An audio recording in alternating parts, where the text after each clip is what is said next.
Nation, what is good? I got a passenger in the building today. Appreciate y'all for tuning in and showing love as always, man. Listen, Designer Driving Chronicles day 7 this is, I believe.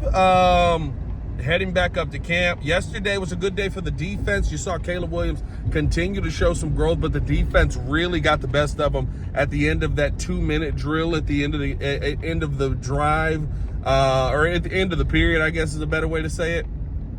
But it was just really good to see both sides of the ball going out there and making plays. That's what you want to see in training camp. I know we focus so much in on the offense, but truly the big thing about camp right now is that you want to see both sides continuing to get better. That means some days the offense wins. That means some days the defense wins. And, you know, I thought yesterday was a good day for the defense while Caleb Williams continued to maintain some of those really good plays. And that's the best case scenario for this Bears team moving forward. As we continue to go into now to day 7, we're still going through the install process and still dealing with, you know, Caleb Williams having to learn the offense and the offense themselves having to learn the offense. I mean, when you talk about what Luther Burden went through yesterday with getting in for one play, basically running the play wrong, getting cussed out on the sideline, and then Olamide Zaccheaus coming in and immediately running the play the right way, getting the ball as well. I think that says a lot about where Luther Burden is at right now, but also about where this coaching staff is trying to push him to get to. Very excited to see how he bounces back from yesterday. That was a rough day. Seems like the last couple of days he's been a little bit behind. That first day he was out there, when we saw him, he looked fine. And then I guess there was an afternoon walkthrough that it did not go nearly as well as we saw on that first day. Looked good in front of the eyeballs. Didn't look good when the time was when the coaches had eyes on him. But here's the part that I'm still excited about here heading into the day. Are you going to see Luther Burden taking a step in the right direction? Very similar to what we see from Caleb Williams. This is now day 3 of Luther Burden being out there. I would assume kind of how this ramp up has gone with Colston Loveland and how this ramp up has gone with Braxton Jones, that you're going to get more of him today in team period. You're going to get more of him today in those team drills, and that this is going to be one where this will probably be the first day where we see Luther really getting after it. I think this is going to be very big for him as far as growth. I would expect shells today. You can have a maximum of up to 3 padded practices in a row. Haven't heard if there's going to be shells or if there's going to be pads as of yet, but I would expect shells today and probably pads tomorrow to finish out the week. I talked about this yesterday on this show in the morning. It's so incredibly interesting, right, that you can have a maximum of 16 practices. I would bet we didn't have 12 padded practices last season. That's what I meant to say. A maximum of 16 padded practices. I would bet we didn't have 12 padded practices last season. Very just a different vibe in the building and a different utilization of practice. And it feels like, again, you're utilizing the team to actually go out there and try and get better. You're utilizing these practices to actually go out there and try to get better. And it's very good to see that as we continue to go through camp here.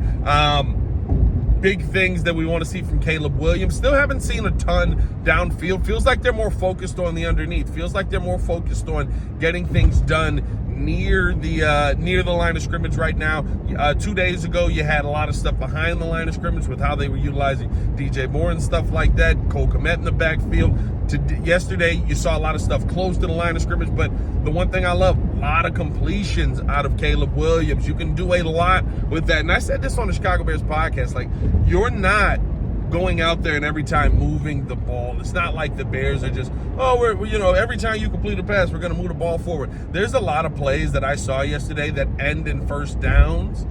Didn't see it as much in the 2-minute drill. Again, the defense got the best of them in the 2-minute drill. Every 2-minute drill will not be perfect, but we saw the offense have a great day with that on Saturday versus this defense. So this truly does feel like an iron sharpens iron kind of feel. It doesn't feel like what we've seen in the past where it's like, yeah, one side's iron and the other side's basically marshmallow, and, you know, we'll see how this ends up working out in the long run. It usually doesn't work out well for the offensive side of the ball.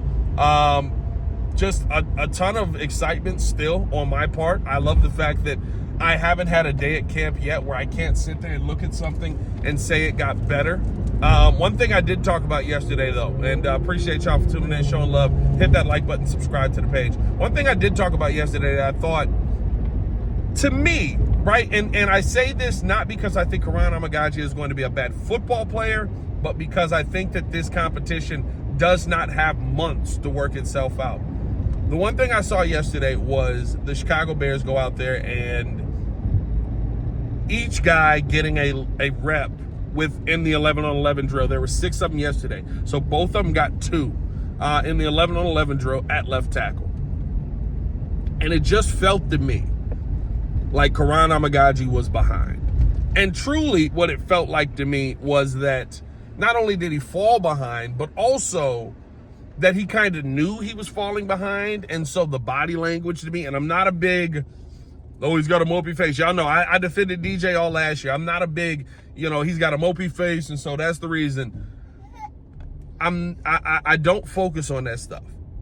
But it truly was, he felt defeated after a couple of bad plays, and it felt like Karan Amagaji was falling behind, in my mind, in the competition. Now, I don't know if that's how Ben Johnson feels. I would assume that's probably not how Ben Johnson feels. I would think that he probably, wants to see Karan continue to put up the fight and go out there and put your best foot forward.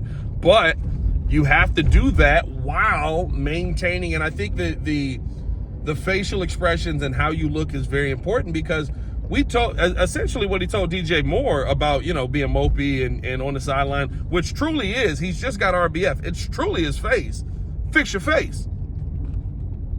You don't have the option to go out there and not look excited and not look happy that your teammates did something. You have to fix your face, because this is the energy that you're giving off. So I would assume that same standard now applies to Karan Amagaji, who just yesterday looking at him, I'm telling you, it felt like he was very, very defeated because of a couple of bad plays. Listen, he had one snap where he fell over almost immediately, had one snap where, he just got beat really bad.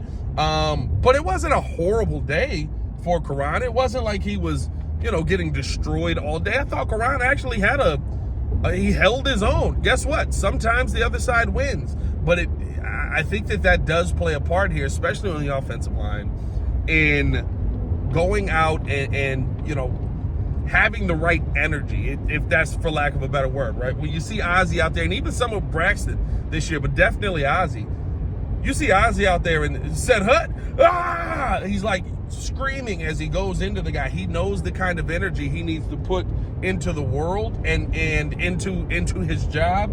And you're seeing him do that on a consistent basis. Not to say I need to see Karan screaming and yelling. There's guys that just can turn it on, truly. There are gentle giants off the field that all of a sudden on the field, hey, I know how to do my job and I'm able to dominate. I'm not saying that that's not what Karan can be. It's just not what we've seen to this point. But like I said, man, day 7 coming up here. Very excited. Can't wait to get up to camp. I got to drop her off first to make sure that she gets safely to my parents, and gonna spend a day. You spend a day with Nana and Papa? Yeah, you gonna have fun? Okay. Taking her up there, see my parents, man. So hey, man, appreciate y'all for tuning in and showing love as always. Hit that like button, subscribe to the page, leave a 5-star review. Y'all know what to do. It's your boy Pat the Designer, back at it again. Y'all stay safe out there, Chicago. Bear down, one love.